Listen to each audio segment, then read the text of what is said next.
नमस्ते दोस्तों, कैसे हो। मेरा नाम है कुबेर सिंह और मैं हूं आपका एजुकेटर स्लीपी क्लासेस के प्लेटफॉर्म पे, जहां पे मैं एथिक्स, जियोपॉलिटिक्स एंड साथ के साथ एसे राइटिंग की तीनों चीजें कराता हूं। और आज का जो वीडियो है एक इंपॉर्टेंट थीम है हमारे एथिक्स के पेपर में। एथिक्स का पेपर GS4 जिसे आप पता ही है, एथिक्स, इंटेग्रिटी, एप्टीट्यूड, एक थीम है जहां पे हम बात करेंगे contribution of moral thinkers and philosophers की। तो कुछ थिंकर्स की मैं यहां पे बात करना चाहता हूं वन बाय वन, लेकिन पहले समझिए टॉपिक मैटर क्यों करता है। जब ना आप सिविल सर्विसेज में आ जाओगे, आप कोई भी सर्विस में आते हो, टेलीकॉम सर्विसेज में आते हो, डिफेंस अकाउंट में आते हो, IAS में आते हो, व्हाटएवर द सर्विसेज, ये चीज आप दिन रात फेस करोगे, एथिकल डिलेमा। ऑलराइट, अब एथिकल डिलेमा यानी कि मैं करूं या ना करूं, और करूं ना करूं के अलावा क्या मैं जो मेरे सामने हो रहा है, जो एथिकली गलत हो रहा है, अब उसको मैं एथिकली करेक्ट करूं या ना करूं, और करूं तो कैसे करूं। Every ethical dilemma you will face in the span of your career, it is something which has been thought about many years ago. 2026, 2027, 2036, 2038, 2040, ये पता नहीं वीडियो आप कब देखो, लेकिन जिस भी साल में आप ये वीडियो देख रहे हो और उसी साल में अगर आपको लगता है कि मेरे सामने डिलेमास आ रहे हैं, किसी पर्टिकुलर ईयर में आपने अपना सिविल सर्विस क्रैक किया, आज किया, 100 साल बाद किया, 50 साल बाद किया, जो एथिकल डिलेमास आज हम देख रहे हैं या हमने 10 साल पहले देखे या आने वाले 50 साल में देखेंगे, उसका जो सोल्यूशन है और उसके बारे बातें हजारों साल पहले लिखी गई थी। जैसे एक डॉक्टर है, डॉक्टर ना एस्टैब्लिश मेडिकल फ्रेमवर्क्स का इस्तेमाल करता है, वो अपना पर्सनल गेसवर्क नहीं करता किसी पेशेंट को डायग्नोज करने के लिए। आपका हाथ लगा के मुझे लगता है कि आपको कैंसर है, मुझे लगता है कि आपको टाइफाइड है, वो टेस्ट होते हैं ना, डायग्नोस्टिक टेस्ट होते हैं, वो टेस्ट के आधार पे जो रिपोर्ट आती है तो डॉक्टर क्लिनिकली उसको कोरिलेट करके बताता है कि आपको क्या बीमारी है। सो उसी तरह से जो एथिकल फ्रेमवर्क्स है ना, एथिकल फ्रेमवर्क्स के जरिए हम क्या करते हैं, मॉरल डिलेमास को, जो नैतिकता के तौर पे हम डिलेमा, दुविधा जिसको कहते हैं, फेस करते हैं, उसको डायग्नोस करते हैं एथिकल फ्रेमवर्क्स। 3 बड़े सवाल हैं जो कि थिंकर्स पूछते हैं, चाहे वो एरिस्टोटल है, चाहे वो महात्मा गांधी है, या चाहे वो आप हैं। अगर आप भी थिंकर ही हैं, आप भी थिंकर हैं, anybody who can think is a thinker, but not everybody has the ability to think critically and deeply.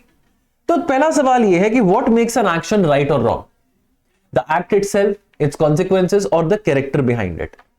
क्या what is it which is making the action सही या गलत, क्या वो एक्ट अपने आप में, या उसके कॉन्सिक्वेंसेस, या द कैरेक्टर यानी कि the person behind doing that act.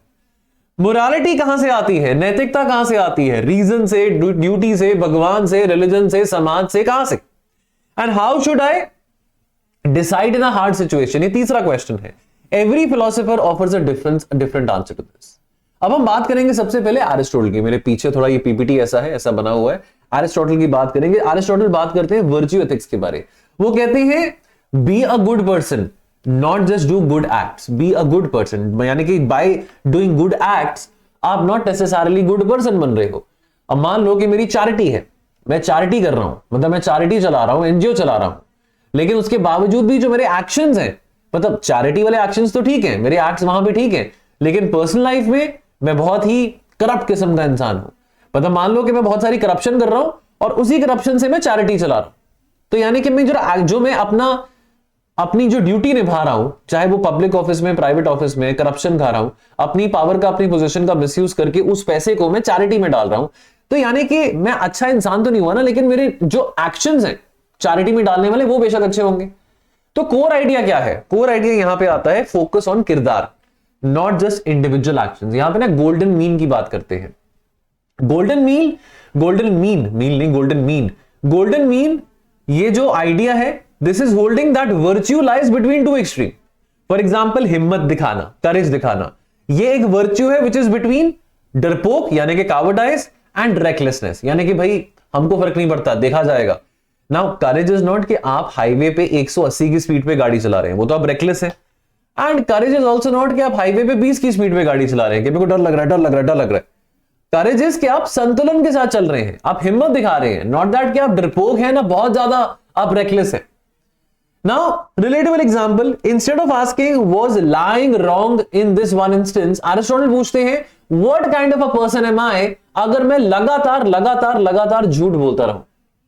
एक सिविल सर्वेंट के लिए जब हम एकाग्रता, इंटेग्रिटी की बात करते हैं, तो उसका मतलब यह नहीं होता कि सिर्फ आप एक रूल को करेक्टली फॉलो कर रहे हो। इट इज अबाउट कि आप consistently over a given period of time आप ईमानदारी दिखा रहे हो हर एक सिचुएशन में। इट इज नॉट कि बस आपने जिंदगी में एक ही बार एकाग्रता दिखाई है, बाकी सब बारी में आपने क्या बस सब क्या कोई दिक्कत नहीं है, like everything is going for a toss, alright, ऐसा नहीं है. You have to consistently show that, you have to consistently demonstrate that integrity in your actions, in your thought process, in your deeds. Then Immanuel Kant ये कहते हैं duty above consequences. Core idea, एक action is right अगर it is following a universal moral duty. वो action का outcome क्या निकले वो छोड़ दो, लेकिन अगर वो action, the action which you doing, अगर वो यूनिवर्सली एक नैतिकता के तौर पे एक सही एक्शन है, तो कॉन्सिक्वेंस का आप उसका चिंता मत करो, आप एक्शन पे फोकस करो. उनका टेस्ट है कि act only according to a rule you would want everyone to follow. इसको कैटेगोरिकल इंपेरेटिव कहते हैं. इमैनुअल कांत की थ्योरी है कि आप उस तरह से एक्ट करो जिस तरीके से आप चाहेंगे कि हर कोई ऐसे एक्ट करे. अगर आपको लगता है कि मेरे को झूठ बोलना है या मेरे को गरीब लोगों के पैसे खाने हैं और अमीर लोगों के साथ बहुत अच्छा व्यवहार करना है, गरीबों के पैसे खाने हैं, गरीबों की सेवा नहीं करनी है, सिर्फ अमीरों की सेवा करनी है, सिर्फ अमीरों के तलवे चाटने हैं, तो अगर आपको लगता है कि सारे ही ऐसे हैं, अगर आपको लगता है कि आप ऐसा कर रहे हो और सारों को भी ऐसा ही करना चाहिए पूरी दुनिया में, तो यानी कि आपका थॉट प्रोसेस है. एक्शन वैसा करो जो कि आप चाहेंगे कि हर एक फॉलो करे. अगर मैं ट्रैफिक लाइट तोड़ के, सिग्नल तोड़ के ऑफिस पहुंच रहा हूं और मैं ये चाहूं कि बाकी सब भी लाइट तोड़ के ऑफिस पहुंचे, नहीं चाहेंगे ना, ऐसा क्या होगा. आप खुद सोचो, आपने लाइट क्रॉस करी, रेड लाइट क्रॉस करी, आपने रेड लाइट क्रॉस करी, आप जल्दी में थे, आपने कहा कि चलो यार जो भी इंसान जल्दी में होगा ना दुनिया में वो सभी रेड लाइट क्रॉस करके आज ऑफिस पहुंचे. लेकिन ये रूल सही तो नहीं है. यू वुडंट वांट कि ये रूल सभी फॉलो करें. बात समझ रहे हो. Relatable example, you don't cheat in an exam even if you are sure that you won't get cot.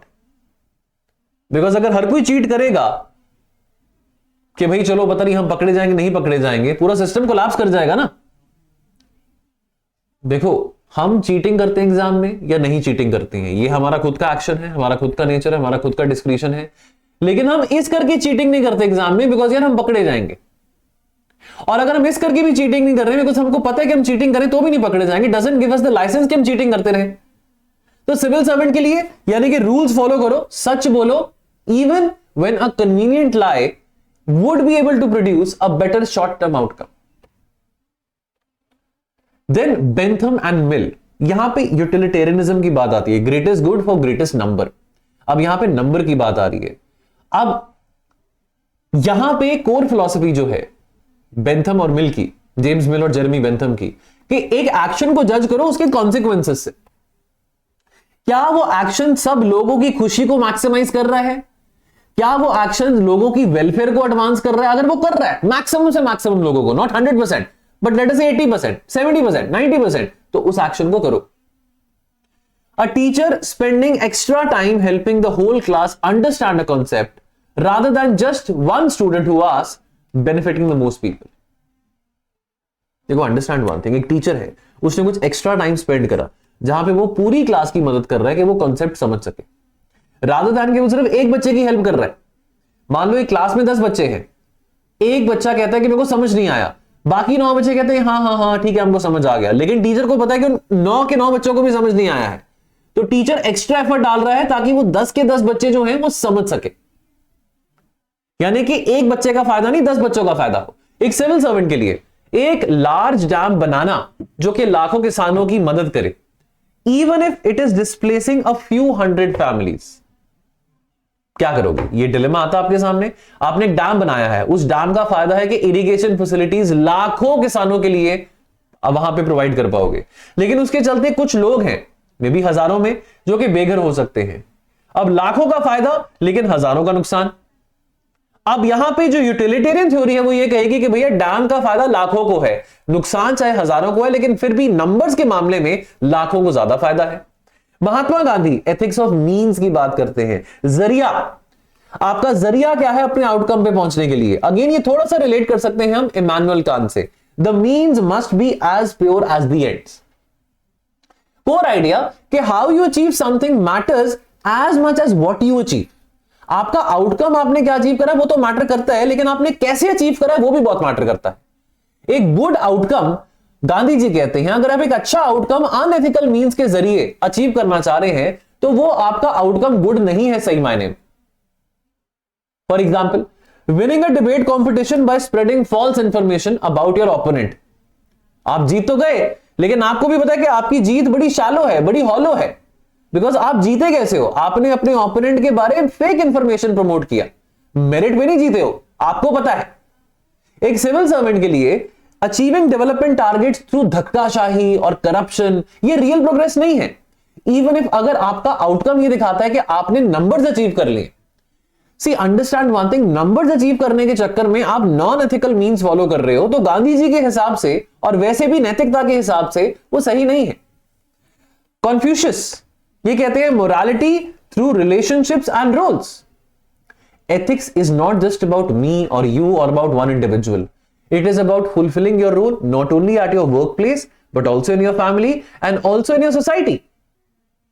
Alright, अब ऐसा तो नहीं है कि आप सिर्फ अपने काम में एथिकल हो, आप मर्यादा पुरुषोत्तम बन रहे हो सिर्फ अपने परिवार में, सिर्फ अपने काम में, लेकिन बाहर जाके जब आप सड़क पे किसी बूढ़े इंसान को देखते हो, किसी ब्लाइंड या डेफ इंसान को देखते हो, उसको आप भगा देते हो, अरे भाग जा भाग जा।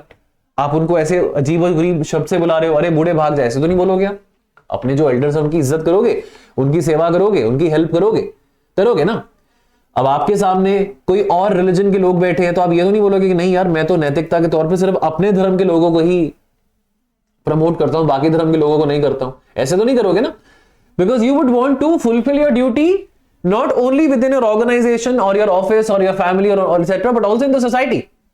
Being a good sibling, a good student और friend isn't about abstract rules, it is about honouring कि वो स्पेसिफिक रिलेशन आपकी तरफ से क्या रिक्वायर करता है। एक सिविल सर्वेंट के लिए रिस्पेक्टिंग द स्पेसिफिक ड्यूटीज जो कि वो अपने सीनियर्स के टुवर्ड्स, अपने जूनियर्स के टुवर्ड्स और नागरिकों के टुवर्ड्स जो वो ड्यूटी ओन करता है।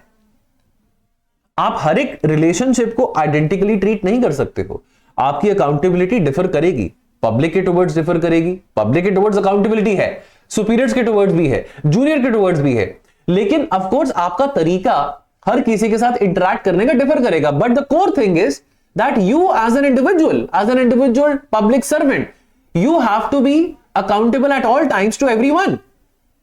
अरे ये क्या हो गया? जस्ट अ सेकेंड, ये बंद हो गया था, just a second.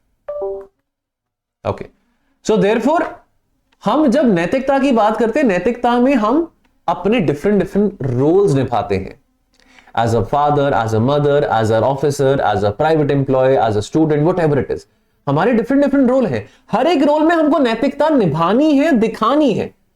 Alright, so quick comparison table. So Aristotle school of thought है virtue ethics. What kind of a person should I be? Immanuel Kant deontology के school of thought में आते हैं वो what is my duty regardless of the outcome. मेरी duty क्या है?